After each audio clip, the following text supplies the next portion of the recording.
What is going on? What is going on? This is Enter the Lab podcast. We are 1 week away from the NFL season.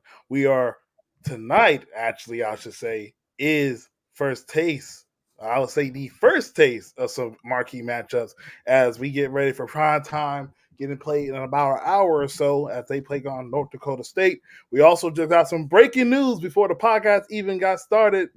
Got transactions with the 53. We're getting ready for football, everybody. This is Enters the Lab podcast presented by Red Zone. And I'm talking about Red Zone. You already know what we're talking about. It's time to enter the lab. My fault. What happened? I'm eating Popeye. This man says he's eating some Popeyes. Commercial. I'm ready for a break. Save this clip. Wipe your hands. Wipe your hands. Commercial. We over here about to die of thirst over here. Thing on the menu today, bro, and that's work. That's work for 60 minutes, bro. That's the only job we got to do today, bro. What you playing for? What you playing for? What you playing for? What y'all?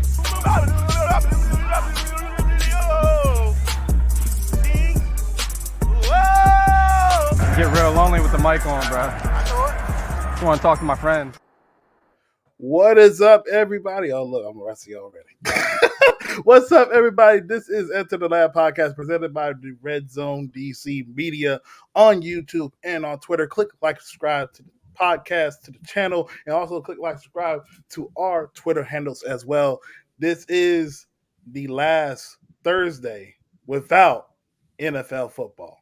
And I mean it. This is the last Thursday without real NFL football. But we're going to get a couple of tastes tonight with some college football tonight as we have Minnesota playing North Carolina, and we also got Coach Prime playing against North Dakota State at 8 o'clock on Thursday on ESPN. But look, family, we got some breaking news. About time. It is about time. It is about time. So if you haven't been checking your Twitter, you ain't been checking your Facebook, you ain't been talking to your uncle that just got his haircut from the barber, Brandon Ayuk hold in is officially over. The wide receiver has now gotten his contract with the San Francisco 49ers. He has gotten the $30 million mark that he has been begging for. I mean, begging university. He has finally contract. Also, I believe is in the 120 million range. I'll probably go pull up the tweet and stuff like that. But Brandon Ayuk, he got his money. It's over. Yep, 120 mil, 4 years, 76 mil guaranteed. 76 guaranteed. Okay. All right. You say God bless generational wealth. God bless generational wealth this afternoon, this evening, man. Yes, sir, man. I'm happy to be back. Happy to see both of you beautiful faces. Happy for some football to be back, man. It's going down. Now listen, Lady E, I see you keep pointing to that dated gear that you got on. That championship is It don't matter. It must be. It is Throwback Thursdays. It's Throwback Thursdays. Okay. We're gonna let you rock with that. But listen, I'm so happy that football is back, man, and we're gonna jump right into it and talk a little bit about Young Prime. I mean, it's a big game tonight, man. Actually, North Dakota State, we've seen them, kind of, step it up from going from an FCS school now to a Division I school. And this is kind of a big game, man. What would happen if Colorado lost this game? Look, I already kind of got them taking the L, so I'm sorry, family. What you mean? You kind of already? I'm taking the L, or they not? It was kind of Coach Prime. I love Coach Prime. Hey, look, I'm gonna just say this. I'm gonna say this. Squad may be good, team may be good. You got Shador, you got Hunter. You got the people that you got. They signed a lot of people from the transfer portal. But the thing about it is, where my concern is that is always going to be with Colorado is the development. Can you develop these guys to be who you want them to be, or what you see them to be in the system that you want them to play in? You can't just add people and throw people in there and say, okay, go play football. That's not how that works. You know, and Prime had been in the NFL. He should know. He should know. So with that being said, Lady Ito, I mean, don't we have to really wait until the second year to see where the development lies, to see where, you know, if these folks have taken a step, if they've been coached up, if there has been some physical and mental development? Well, the thing about it is, when you lose some people and then you just put some more people in their spot, I can't see it besides the main people that probably stay. You know, he already did a revamp last year when he first got there. Now you come in and you added more people in there once people leave, and it's mainly dudes that want to play. You know what I'm saying? So I'm like, again, you're getting dudes in that have been developed by other coaches, but let's see where the development lies with this. Do we see a step forward or do we see a step back? Because again, this team, North Dakota State, they're one of those people that like to upset top-ranked teams. Can't go in there, you know, thinking that things is gravy, that you got the best squad in the league. No lie about that. Missouri Valley Football Conference. DT. Yes, They sir. from the Missouri Valley Football. I'm gonna talk about them very, very respectfully. Because I remember when I was in school, I'm a little dated, but I was in school, they was a D2 school, and they was beating up on my alma mater, Grand Valley State. So they've come a long way. But again, though, down they are a 9.5 point underdog. So I mean, it's not like it's even really being forecast to be a blowout. Mm-hmm. Yeah. Upset. I mean, when you think about it, and they're not. I mean, I've seen some games where you got like Alabama is I want to say almost like a 37 point, you know, favorite in their game in their opening week. So that's a close margin in my opinion. You literally telling me that's literally what, 3 field goals down, like a touchdown and a field goal.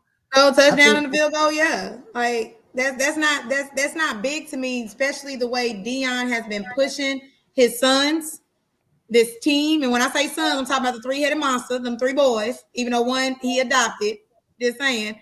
But the way he's been pushing his sons. Travis not his son. Now that's right. Not that Travis' daddy's still out here. He adopted that man. He adopted that man. But you're legitimately looking at that plus and pushing the way he's been pushing this team. He's been talking real spicy. So, I mean, hey, if you're coming out like that, I expect you to dog walk these boys. I'm hoping that's what happens, man, because I think even a close game, I don't want to say to be like a loss for them. I mean, it's the first game of the year. A lot of things are, you know, a lot of teams are, you know, still have some tightening up to do, still have some, you know what I'm saying, some fine tuning to do. And again, these are the weeks where we see upsets. But with that said, Prime almost got to win this game. You can't tell a coach don't ask you. I mean, I'm sorry, a reporter don't ask you no questions. You hot, you know what I'm saying? Only fans blow, you know what I'm saying? When somebody's hot and you go out and lose the first game to North Dakota State, a close game. I mean, it's going to be a victory, but I think it'll definitely have the internet ablaze. I put it to you like this: if North Dakota State wins by 3 points, lose by 3 points or less, I'm gonna question a lot of things. I'm gonna say that. Man, look, I think, to be honest with you, the first 3 games of this year 2 is very crucial. North Dakota State, at Nebraska, and then you play at Colorado State. And all 3 of these games are night games. Come to the light, Caroline. Come to the light. Listen, I feel like this. I don't know what I'm gonna bet. I'm gonna have to get it together, but I feel like, man, when you got Shedeur, man, everybody talking about him supposed to be the number 1 pick, man. You have the Hunter kid who's supposed to be that guy. They had a lot of talent again come back. I know that there's been a lot of kind of been like a revolving door. And again, I want to see the development too, but to me, they got to beat these boys by at least 14 to me, for me to be like, okay, let's go on to the next week. I gotta see. They gotta go into Nebraska. Give me a tight half, and then in the second half, you able to pull away. You know what I'm saying? Yeah. But they got to go into Nebraska with confidence. You can't go into Nebraska barely beating a team, like you said, from what, the Missouri Valley State Conference. Like you can't do that. Yeah.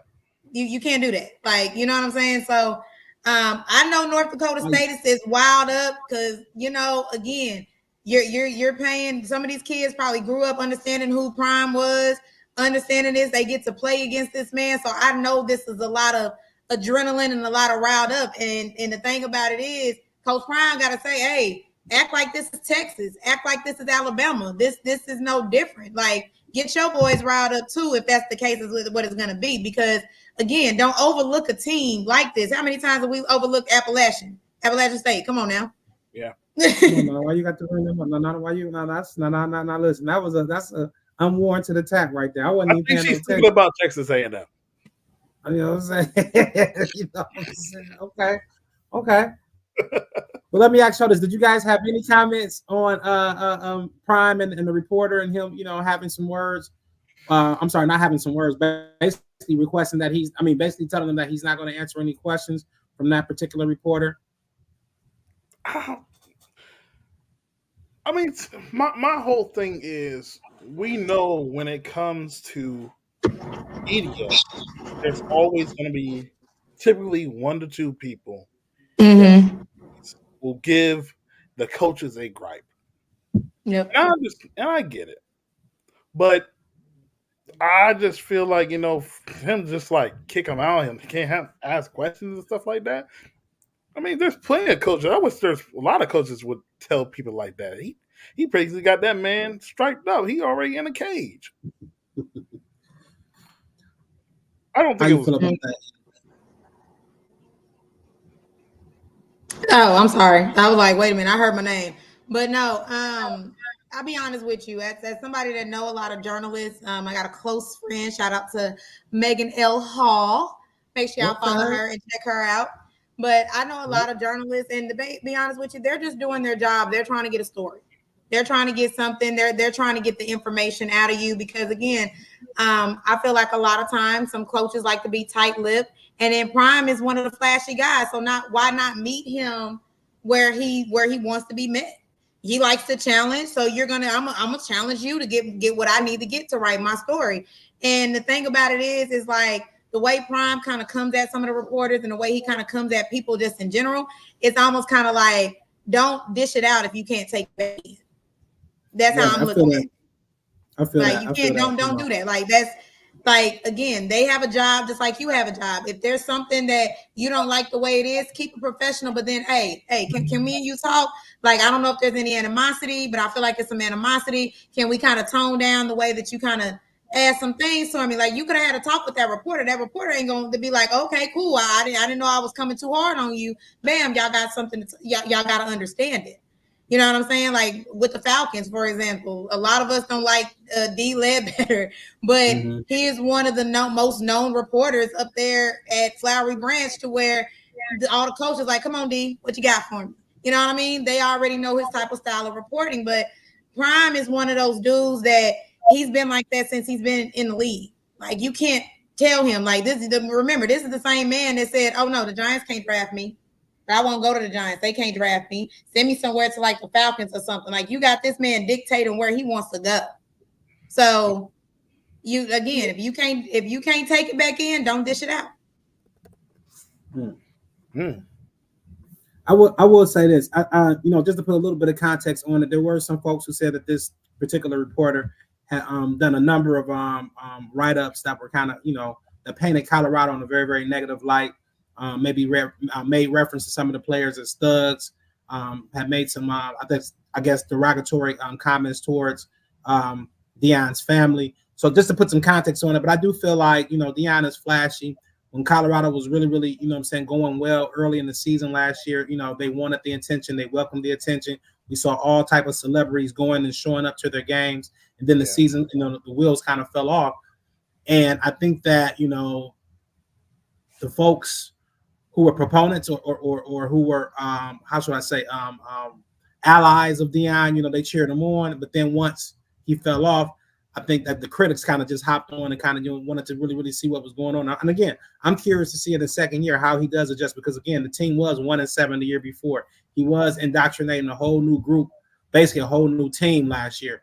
And these guys definitely have to physically and mentally. So I'm eager to see what happens. But getting back to the game tonight, I think this is a big test for them. And I think, people talking about playoff and all that type of stuff. Hey, I would love to see them competitive in their conference first. I would love to see them, compete for a bowl game.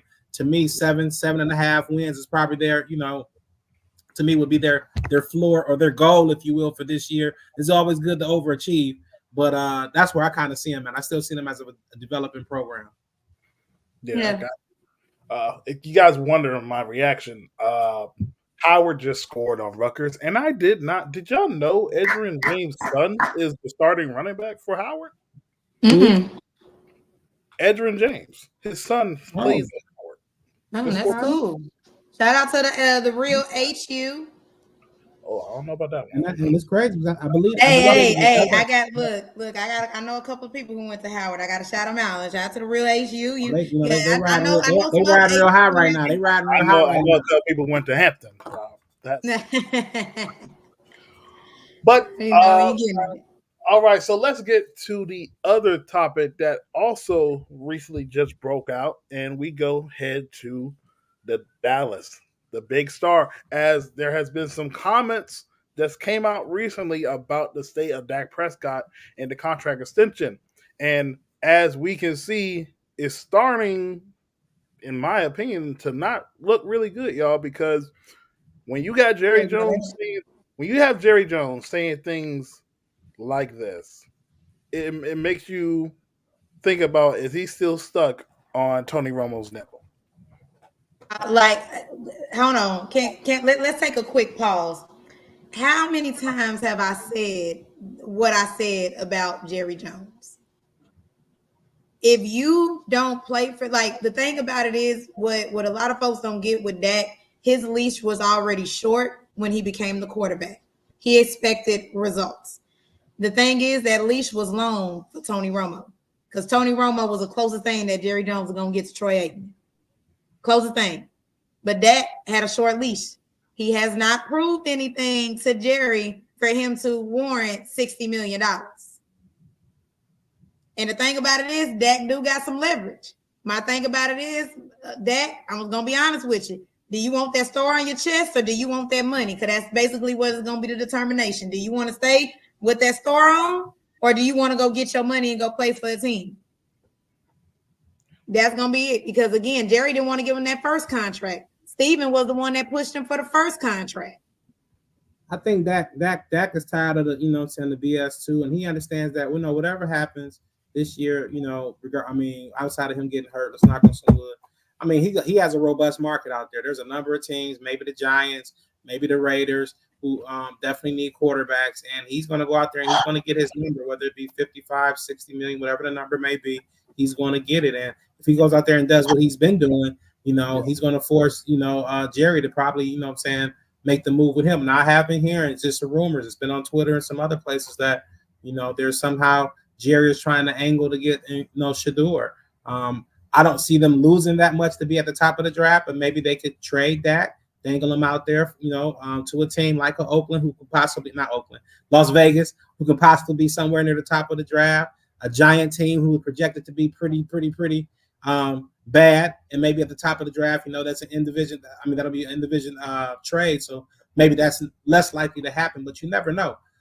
Let's see what Jerry's getting old, and it's like when you're getting old, it's almost like getting drunk. He looking casket shy, baby. Jerry looking real casket shy. He might be telling the truth. Like, I ain't really seen it, so I ain't really pressed on paying him.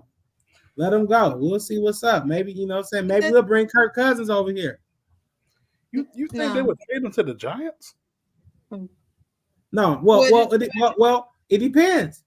It depends if the Giants somehow. It takes two to tango, right? But if it's a deal, if it's a deal that Dallas wants to take, if it puts them in a position to somehow get their player and it's correct compensation, who cares? If you're basically saying you can't win with him anyway, you're doing them like Michael Jackson from The Wiz, baby. You can't win. But this is where a lot of fans. Now that's probably least likely to happen. Let me just say that. I'm sorry. Oh yeah. No. Him being traded in division, I don't see that going on. I don't think Jerry want to see him in the division. But when you think about it, and when you think about Dak's record, I always tell people Dak reminds me of Tony Romo 2.0. It's just that Jerry was okay with that Tony Romo. He had faith in Tony. He really did. And I just, the thing about it is with Dak, he's not seeing it. And I always said, I'm like, you think that Jerry wants to bring in a Shedeur Sanders? If he wanted to do that, you could have probably bring in the Johnny Manziel. If that was the case, if you wanted that, I just don't see him bringing in the Shedeur. Johnny, now what I gotta ask you, Lady E, what is the correlation between Johnny Manziel and Shedeur Sanders? What exactly? I mean, I don't know if you just put that out there. I don't know if you sneak dissing. I need to understand exactly what you're saying by that. You know, they said Jerry likes the flashy things. He likes the hype. He likes that. You know, Shedeur got the hype. He likes Dion. Bring the hype, bring that, you know. That's why they was thinking that Jerry was gonna pick Johnny Manziel. When you say Manziel, though, this has a whole different feeling. When we think about gambling, we think about partying, we think about, you know what I'm saying, the white horse, we think about a lot of stuff. We think about we think about the 80s. I think about the 80s, like the NBA 80s. When you talk about Johnny Manziel, that's how he was living life. Yeah, I mean, hey, Johnny was living life, but I'm just saying, like, in a sense, if Jerry does get Shedeur and bring him in, I don't see Shedeur would for me, if anything, and maybe it's not Shedeur, maybe it's Quinn Ewers, maybe it's one of the other. I don't even speak Quinn. I think Jerry will if he can. If that dude from Texas A&M is as good as they say he is. And somebody feel like Shedeur, somebody else is a top quarterback, I see Jerry probably going after him. Well, I see Stephen. I see Stephen Jones. Let me not say Jerry. I see Stephen Stephen putting the word in his dad's ear to like, hey, we need this dude. I just don't see. I don't see Shedeur fitting with the Cowboys. To be honest with you, I really don't. When it comes down to it. That's just me though. I just don't. I don't see it as far as what and how they run their game. And then plus, again, this is their coach last year too. Like he's gonna be done after this too. Jerry gonna bring in a whole new arsenal. Whole new arsenal. Yeah, it's definitely get a Super Bowl. Yeah, definitely gonna be. This team is on the clock for this year to win, not guaranteeing contracts for all the staff and stuff. This looking like the last rodeo, not really addressing certain spots and needs after a couple of cuts. You got people that's going to be coming up with contracts. You just paid CD. Now you stuck with between trying to pay your quarterback, not pay your quarterback. Micah Parsons is coming up. Got a lot of young guys and also a couple of injuries seen the past couple of weeks. So I don't see Dallas being bad, but I do see a type of regression from the past couple of years of them winning 12 games, maybe somewhere between 8 to 10 wins based on maybe how some of the 8 to 10 wins. Nah, I'm sorry to interrupt, but just right before the season, and we got to start taking receipts and all type of stuff. So 8 to 10 wins, is that? Are they gonna be a playoff team? Or where does that put them in? I still believe they'll be a playoff team, but it's going to be that's 8 to 10 wins is 10 to get you in, but that 8 though. I mean, you got 8 to have you wrong. You have to look at it like this, C. Henry. Like the offensive line, they have a lot of new faces on the offensive line. You have a new defense coordinator. We have a couple injuries already in that new defense. Philadelphia, like we already know with Howie, he goes all in because a lot of his draft picks don't be panning out expectedly. I just think right now Philly will probably be the one team that's going to get majority of the wins in the East. But the questions with them will be the new look secondary and their defense as well. But I think there's a lot of question marks with Dallas right now than with Philadelphia. I would say this. I'm eager to see the season play out. I do like you feel, I do feel like, you know, there was a lack of activity on Dallas's part, but at the same time, I think that they may be somewhat arrogant in their ways and feel like they have enough to compete with what they have, even with all the losses that they've sustained. They feel like they had either, you know what I'm saying, quality depth within their team and then their structure to, you know, still continue to win those games. Now, again, there may be a regression. I haven't looked at their schedule, but I think that they still can be 10 or 11 wins over there in that division and in the NFC. And I think they still can be a problem. You got Dak, who, again, in the regular season, we're talking about an MVP caliber player. You got CD. You know what I'm saying? You got, you know, Cooks is a solid player. I don't know what Jalen whatever is going to do at the other receiver. You got Ferguson. Trying to take that wide receiver 3 spot. Mm-hmm. Offensive line, like you said, is definitely rebuilt. Defensively, you still got Micah. You still got Diggs over there. I'm not sure who's at safety. It's really escaping me right now. But you still got a few pieces. I want to see how it is. And again, a regression would not surprise me. But I can't just say that they about to just fall off. Because even with Philly, I think Philly made some, you know, definitely some good upgrades. But again, like you said, who are their linebackers? You know, that secondary. I like Slay. I know I like Quinyon Mitchell, and they got Cooper DeJean, but Cooper DeJean hasn't had the best, you know what I'm saying, preseason, and they still look like they have some issues on that back end, and we don't know what their chemistry is like. So it's still a interesting mix. All right, we'll see. I mean, once again, I'm not saying it's going to be like the biggest regression, like as if like 2020 regression when we saw what Cowboys play. But what I'm saying is, with the lack of activities they have done and the spots that they have that they treasure so much, now you have question marks at. Oh, no, I agree with you. I'm with you on that point. I'm with you with the question marks. I'm with you. Yeah. So I think that's going to be the biggest thing. You know, just like I know the East is discounting the Giants already, to be honest with you, because of their quarterback play, but it's going to be a toss up. I mean, I can see the Commanders if Jaden Daniels is, you know, what he's meant out to be and what he can do. I can see them trying to make a push and make a run again. Like you said, C. Henry, Eagles went all in.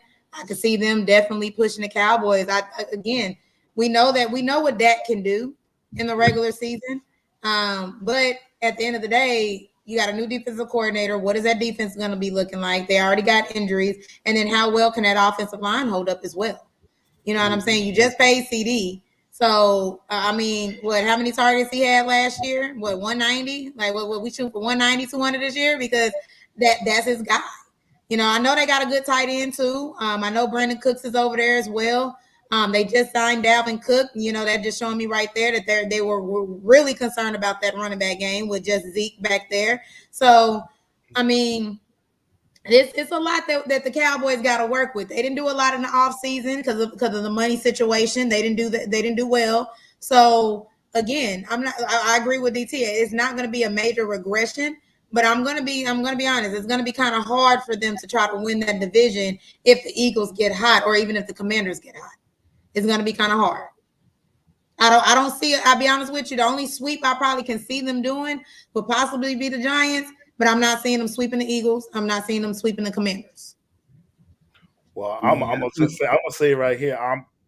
I'm slowing down my expectations for the Commanders, because once I start to see Richard's roster, I think it's going to be more of a fun season for us, but we're still going to be competitive. It's going to be a 9-day difference from what we saw last year, but the holes on the roster will show up in a lot of games. I agree. I feel like it's going to be an interesting division. When you look at the Giants, they have a very, very, very, very, very good defensive line. Those are the type of the trenches are the type of, you know what I'm saying, positions that can really, really change the trajectory of a team. I still think they're going to be last in the division, but I think they're going to have some competitive ways. And my boy Malik Neighbors, I think he's going to be a little bit surprising. I like Washington, what they've done overall. I think we still got to look at what they've done in terms of their offensive line, and can they protect Jaden up, adequately, and what their defense is going to look like. Because as of right now, them corners is looking like burnt toast. We don't know what the pass rush is going to be. When you look at Dallas, they took a bunch of losses. But again, though, I want to see them because I still see talent on that roster. And they did have a couple of players, and they've drafted. I won't say they drafted well, but they have drafted some players who are going to have to fill in. I want to see, how they fit together. Yeah. Then again, Philadelphia on paper, they look good. But again, is the chemistry together? Secondary is kind of falling off a little bit. Linebackers ain't been doing what they supposed to do. All them old Georgia Bulldogs who was wearing all that red, 2 years ago, they ain't playing like they no champions no more. So, Philadelphia got some questions themselves. There's a bunch of questions over there. Well, and let me speak on that because something came out recently where it was saying that some of the hype around that defense. If anybody, if anybody understands Kirby and what he did at Alabama before he got to Georgia, he pretty much in that 21 defense had a lot of role players, a lot of people that knew their role and knew what they were supposed to do. I feel like, again, C. Henry, to your point, their GM went all in. And I don't really think he kind of did their research on kind of who these guys were. The only outlier in that is really like Jalen Carter. He's just different.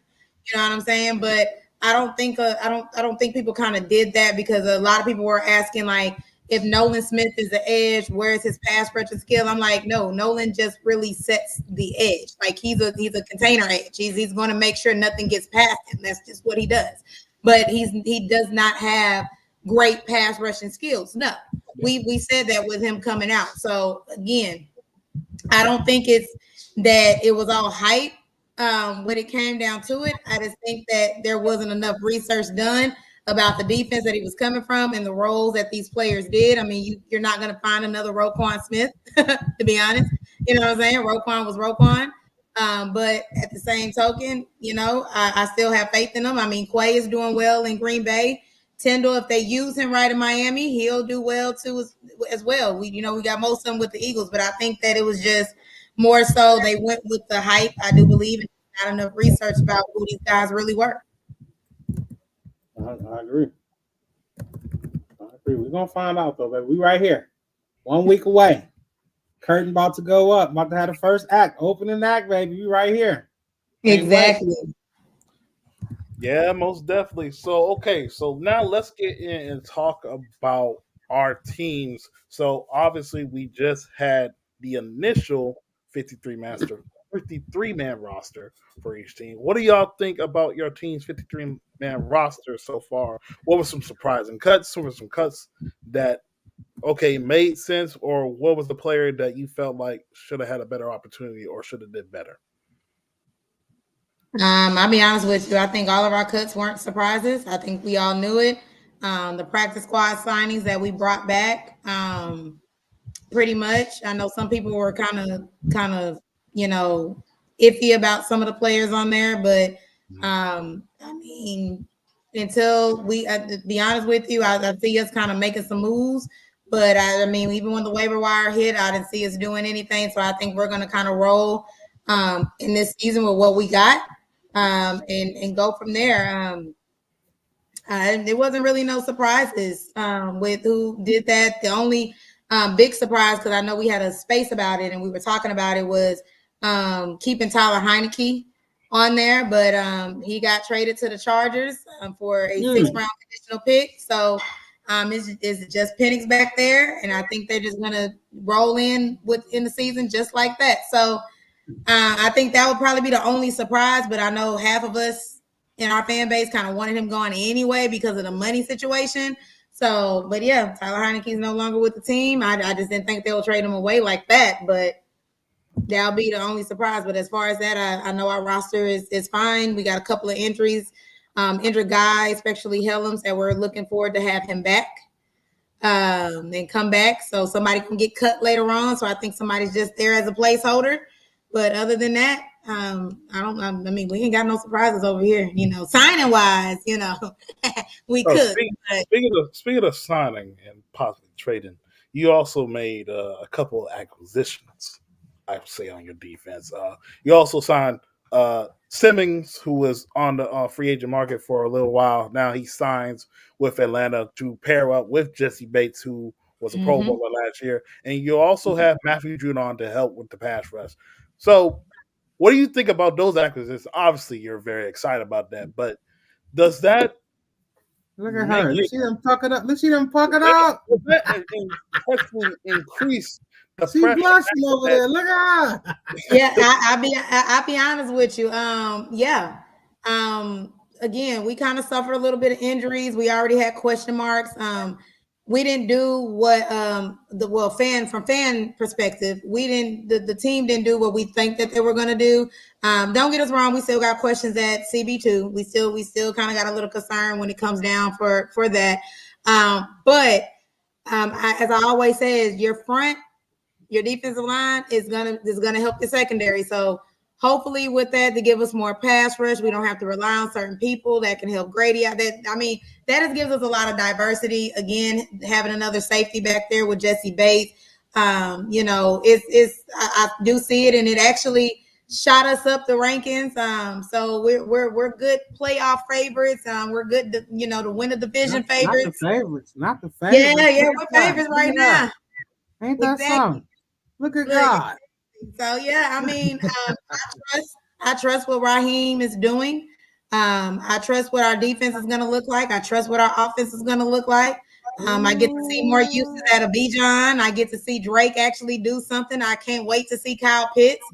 To be honest with you, I know a lot of people are not happy with the wide receiver room. So maybe later on in the season we make another acquisition on the wide receiver if they don't look too hot, too shabby. But yeah, again, all around, I feel like this team is actually better than what we kind of started with. And I'll be honest with you, I honestly can't wait to really, get that first game in and see, because Arthur Smith already talking about he want to drop 40 on us, baby. I don't know if a 3 wide receiver bunch running in the same direction is going to drop 40 on us, but we ready. Trying to drop 40 on y'all. He said he's trying to drop 40. I don't know if they're gonna happen, but again, I'll tell you something. Now listen, I'm really kind of jealous of y'all, because y'all done put something together real in the last week that was probably as potent as y'all did all off season. Justin Simmons, all pro safety, Matt Judon, all at least Pro Bowl caliber pass rusher coming off an injury. I was hoping that we was gonna be able to bring him home. You know what I'm saying? He's from here in West Bloomfield. Man, I'm Grand Valley State alum. Shout out to Matt Judon again. Y'all get a bona fide pass rusher down there to that defense. And to me, that was one of the last missing pieces for you guys. Yes. Y'all looking tough. Y'all looking tough in the South, man. I thought Tampa Bay was probably going to be the class of that division, but after this, I gotta say, I think Atlanta may be the favorite in the South. They may be. Maybe I could be at the playoff game. I may have to be back down there. You know what I'm saying, in Atlanta for the playoff game, or y'all may have to come to Detroit. You know we're welcome it, baby. But look, no, I'll be honest with you. We'll welcome it. Again, yes, Tampa Bay was one of the better rosters as far as their defense goes and different things like that. So yeah, we did. But shout out to Terry as well. Shout out to him. He flipped us around. He made sure to make the moves that needed to be made. Again, the addition of Kurt. Again, we get a solid quarterback. With that, what we've been missing for 2 seasons now. So yeah, we did a whole. What you say Terry did now? No, I just said no. He helped get us a quarterback. After 2 seasons. I had some jokes for you. I'm just, you know what I'm saying? He said he did. I'm just saying, the jokes. I be having the jokes now. I'm gonna have to catch myself. Look, yeah, okay. Hallelujah, Terry. No, but doing, Terry. This is his first real time being a GM, and he has shown that he can literally be a GM. So shout out to Terry. What did he do? He flipped what around? He flipped his team around, did a whole 180. My God. Terry. That's what I'm talking about. Shout out to Terry. Shout out to Ryan Poe. Shout out to Brad Holmes. And Quasi over there in Minnesota. You better tighten up, homeboy. You better tighten up, homeboy. You better tighten up. You and my man in Cleveland. Y'all better tighten up. I see that it took a little money from Deshaun.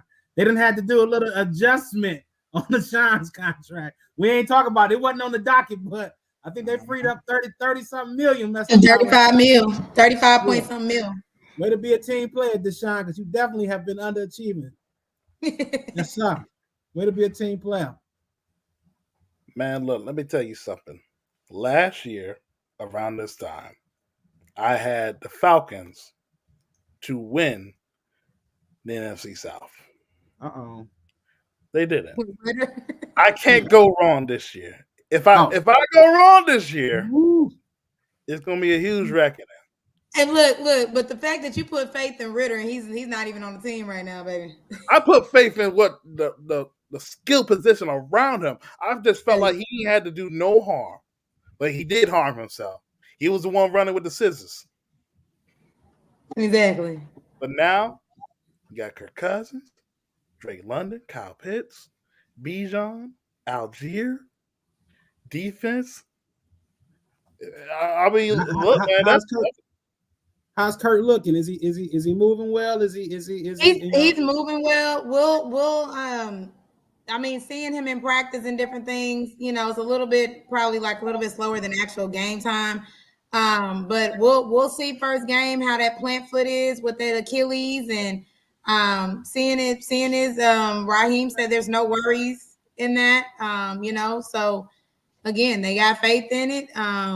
As long as it holds up and he can make it through the first game, no soreness, everything like that, everything's a go. But I'm just gonna say right now, Penix is ready. He ready. All right. There you have it. There you have it. Welcome to the A, baby. We definitely going to be a story. And once again, speaking of the A, we are going to go to the top 3 marquee matchups to watch this weekend as we get ready for week 1 of college football. Let's start with Mercedes-Benz Stadium as Georgia will be taking on the Clemson Tigers. So how do we feel about this matchup, y'all? I mean, this is Dabo again. We know how Dabo is and stuff. He don't believe in the transfer portal. He wants the homegrown guys. He returns a top defense. Offense was very sporadic last year under Garrett Riley. So another year under that system with a experience from their quarterback, but they faced in a Georgia team that returns a lot of talent on the offensive line, wide receiver, defensively, and it's a home game for Georgia. And number 1, they supposed to be number 1, right? I just looked up the record between this team rivalry. Georgia is 43-18 against Clemson Tigers. So the Tigers basically ain't won since the internet came on. It's a good little rivalry. It's a good little. How we feel about this rivalry, C. Henria? It's a good little rivalry. That's funny. Y'all let you out of floor. This is your team. This is they coming out party. It's a top-notch matchup. The first one early in the day. Talk to us about these Georgia Bulldogs, number 1 ranked. I hate the fact that we go at 12. Yeah, it's at 12 o'clock. That was nasty. That was real nasty work to make us go at 12. Like, they want to make sure that y'all gonna be able to drive to the game. I mean, go to the game, drive, and be able to drive home. I don't want y'all to have all that. Well, see that. Look, see, Henry, I'm gonna have to take you to a Georgia game because that's an all-day thing. Like, they'll be up there at 4:00 in the morning drinking already. Like, that's how they get down. Seriously. So I'm not really worried about the game per se. Unfortunately, we our running back room kind of took a hit a little bit. One of our running backs had turf toe, had to have surgery on it, so he's going to be missing a little bit. Brinson is just coming back off the ACL, so we will probably more than likely see our freshman running back Frazier probably get a little bit of touches. ETN more than likely is going to be suspended. That's kind of what the situation is. That's what happens when you go and do crazy stuff in Athens. So more than likely we won't see ETN until week 2. With that, so running back room look thin. That's little thin right there. But again, second year under Carson Beck, underneath Bobo's system, we added some additions. We got the wide receiver from Vandy, good little speedster. We added Kobe Young from Miami. Okay. Dominic Lovett is that's one of Beck's targets. He loves him.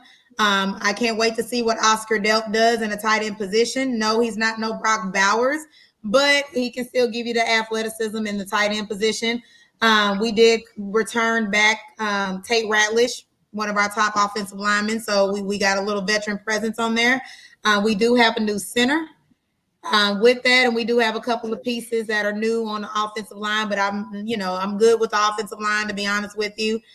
Defensive line did take a little hit too with a little bit of injury as well. So it's not really a concern, but it's just kind of like depth as far as depth and rotation goes with that. But again, I have trust in there. Shout out to the freshmen.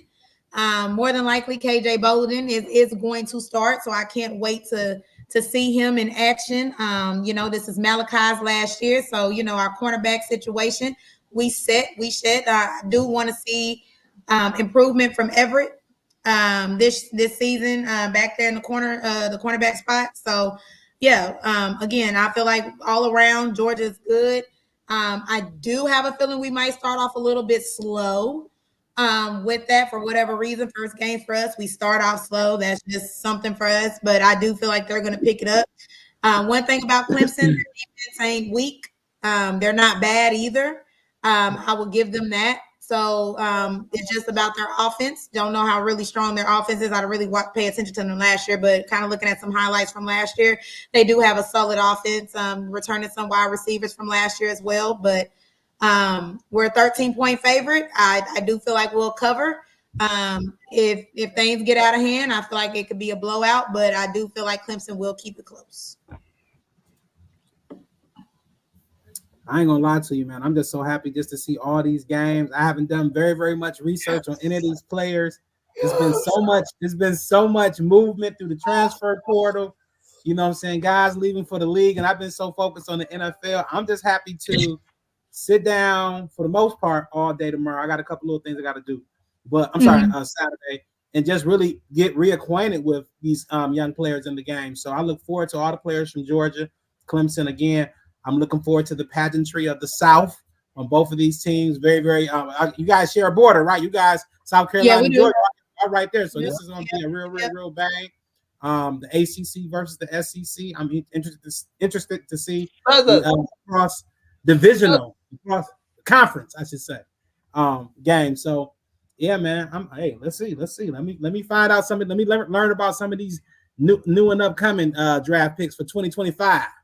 Yep. Carson Beck was number 1. A lot of people got him QB number 1 coming off the board. I trust him. Second year underneath Mike Bobo, and we're gonna see what he can do. I mean, last year he didn't really have his top targets in Brock and in last year. He made it do what it do with that. We added more pieces on wide receiver to get him a little bit, so I expect him to not have to worry about that. I'm concerned we might not run the ball as much as what we're used to seeing Georgia doing because of that running back room, but I still feel like we still can get some things off. But I think we're going to be in the air a little bit more this game. Yeah, I cannot wait for this game. Just littered with NFL talent on both teams, on both sides of the ball.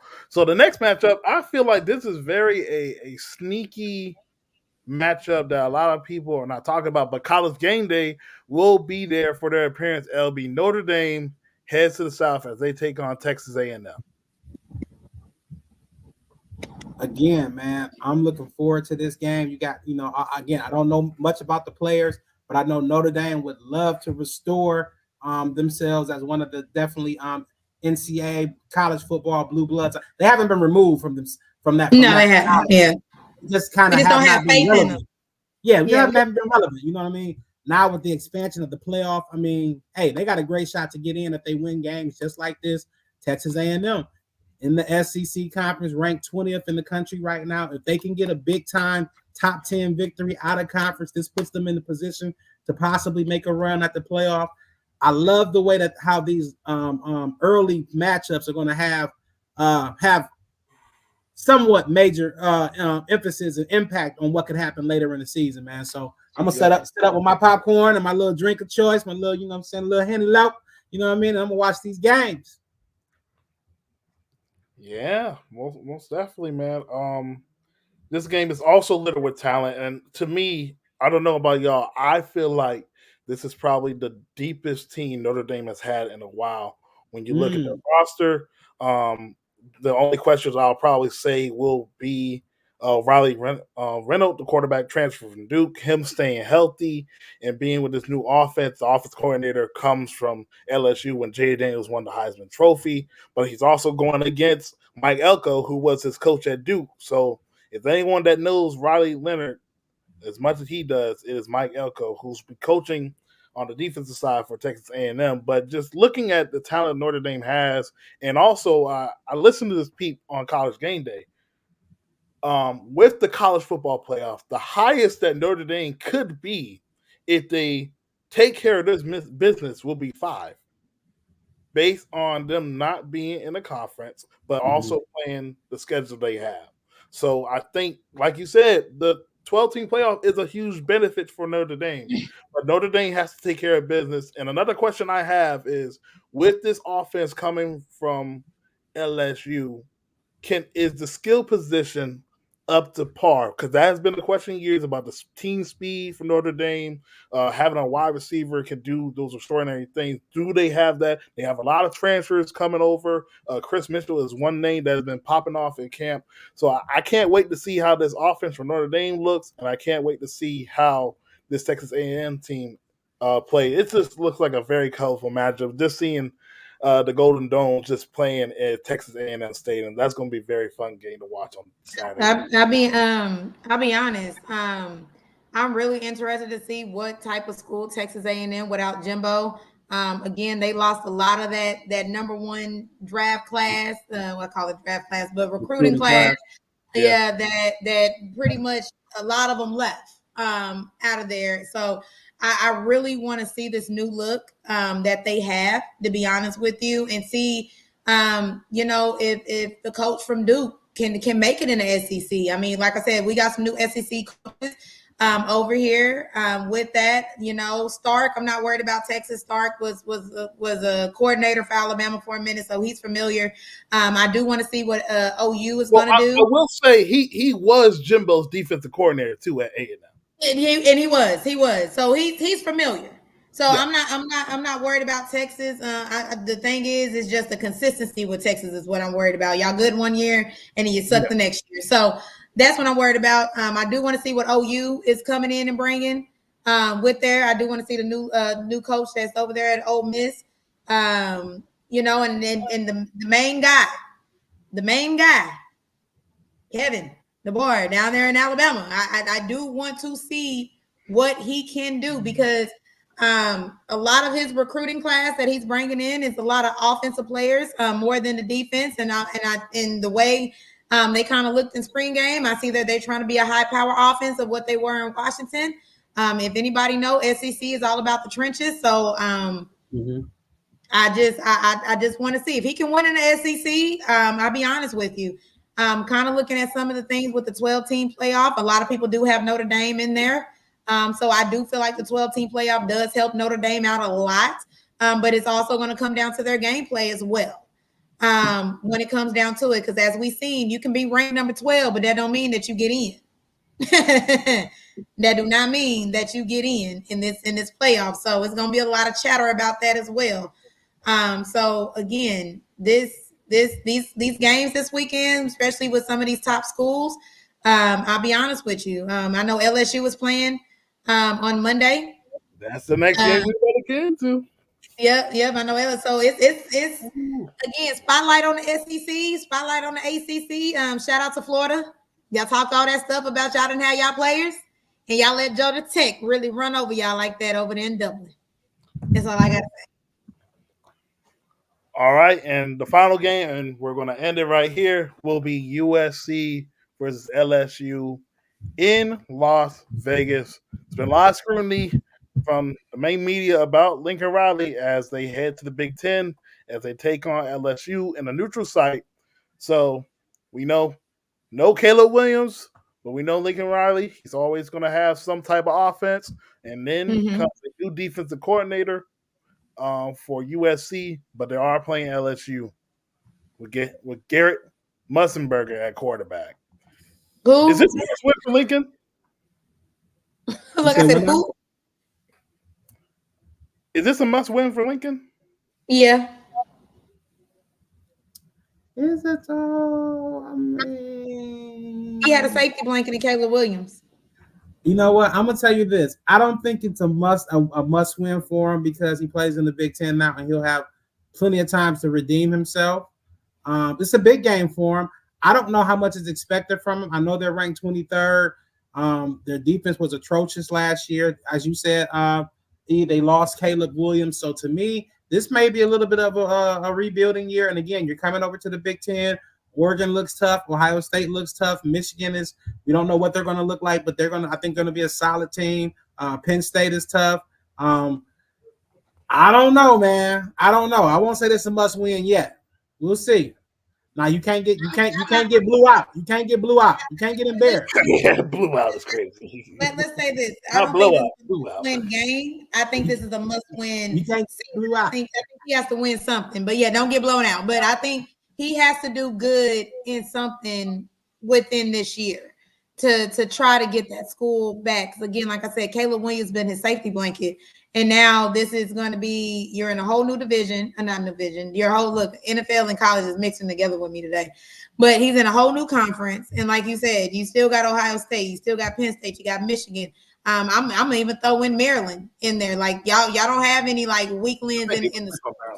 Don't do Yeah, Maryland. like so like but I'm just saying, y'all got schools that still are gonna give you a run for you. Wisconsin either. And Iowa. I mean, don't say Maryland. You ain't talking about Wisconsin and Iowa now. Come on. I'm talking about Wisconsin and Iowa. We can't say nothing about Nebraska until they beat Colorado. All right, they lose Colorado, but we ain't even got to mention their name no more. Okay, they got Dalen Raiola though. They got Dalen Raiola. Somebody gonna be pulling. Just because he making NIL don't mean that he really, I don't know. Archie Manning getting that NIL too. He ain't even playing. Who? Hey, stay off my goat now. Go ahead on now. Don't get me started now. Archie? Don't talk about Archie like that now. Go ahead on. How that yo goat? My goat. 45. Don't talk about Hey, Archie. BT, have y'all named y'all starting quarterback yet? Yes, Will Howard. Well, okay. Oh. Well, see, Henry, y'all got y'all quarterback situation figured out. It's gonna be an orgy in the end zone. That's all they telling me. I don't know. I'm saying that, bro. It's gonna be an orgy in the end zone. No, I'm saying that, man, for Robert Griffin III, man. Shout out to him. I don't know why ESPN let him go, but that was one of his famous taglines, man. Hey, look, when we post this on YouTube, it don't say this app show is for kids. This is it's gonna be an orgy. Come on, man. An abundance of orgy in the end zone. That's all. That's what they gonna say, man. An abundance. With that being said, that's all we got for y'all tonight. I know y'all getting ready to watch this. They're about to kick it off with Colorado and North Dakota State. I'm gonna be tuned in. I'm pretty sure you're gonna be tuned in. But this is your boy DT. We got Lady E, the OGC Henry. This is Enters the Lab podcast, and we will see y'all very early next week because we get the Ravens and the Chiefs season opener Thursday night football. Can't wait to see it. NFL's coming back. College football's back. We'll see you guys next week. This is Enter the Lab podcast presented. Go Dogs. Media. See y'all next week. My fault. What happened? I'll eat his Popeye. This man says he's eating some Popeyes. Commercial. You ready for a break? Hey, this clip. Wipe your hands. Wipe your hands. And then Commercial. We over here about to die of thirst over here. Thing on the menu today, bro, and that's work. That's work for 60 minutes, bro. That's the only job we got to do today, bro. What you playing for? What you playing for? What you playing for? What y'all?